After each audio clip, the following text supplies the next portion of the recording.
Šią žindymo padėtį turėtų pamokyti visas mamas dar jums būnant ligoninėje.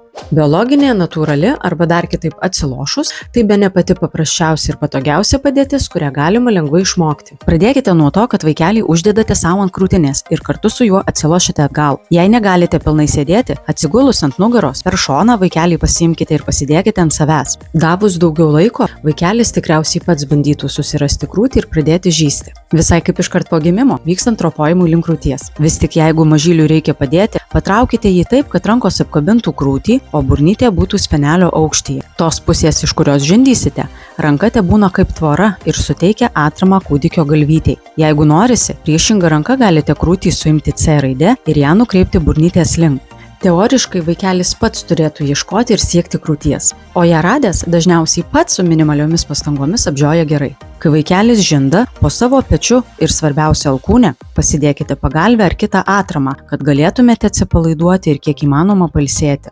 Jūsų kaklas ir galva taip pat turėtų turėti sąlygas atsilošti ir atsipalaiduoti.